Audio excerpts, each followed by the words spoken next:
আসসালামু আলাইকুম প্রিয় শিক্ষার্থীরা, আমি শিন সুলতানা চলে আসলাম নতুন একটি পর্ব নিয়ে। টাইপ 4 আছে নিরীহ বাঙালি প্রবন্ধটির পাঠ পরিচিতি। চলো আমরা এক নজরে এই পাঠ পরিচিতি থেকে প্রশ্ন আসতে পারে কেমন দেখে নিই। নিরীহ বাঙালি প্রবন্ধটি লেখক কিভাবে বর্ণনা করেছেন?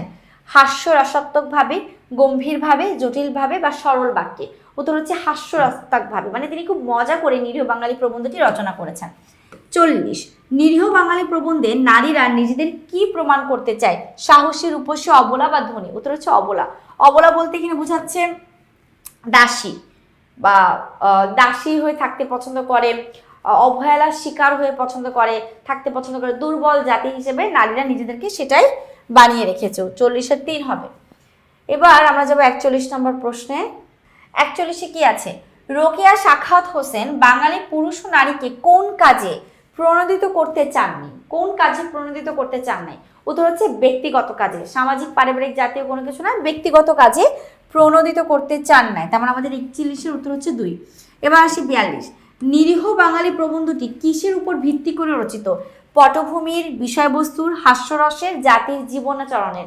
উত্তর হচ্ছে 4। জাতির জীবনাচরণের মাধ্যমে তিনি কথাটা প্রকাশ করেছেন। হ্যাঁ, 42-এর 4। এবার 43। নিরীহ বাঙালি প্রবন্ধটি কিসের প্রতীক? বাঙালির পরিশ্রমের, বাঙালির শিক্ষা ব্যবস্থার, বাঙালির জীবন ব্যবস্থার, বাঙালির হীন মানসিকতার? উত্তর হচ্ছে 3 নম্বর, বাঙালির জীবন ব্যবস্থাটার। বাঙালি কেমন? পুরুষ জাতি অলস পছন্দ করে, মেয়েরা অবলা থাকতে পছন্দ করে এবং রূপ সৌন্দর্য নিয়ে বেশি ব্যস্ত থাকে, সেই কথা বলেছেন তিনি। 44। নিরীহ বাঙালি প্রবন্ধে লেখক বাঙালির কোন দিকটি তুলে ধরেছেন? বৈশিষ্ট্য, দৃষ্টিভঙ্গি, গুণাবলী, অসহায়ত্ব? উত্তর হচ্ছে 1, বৈশিষ্ট্য। যাব আমরা 45-এ।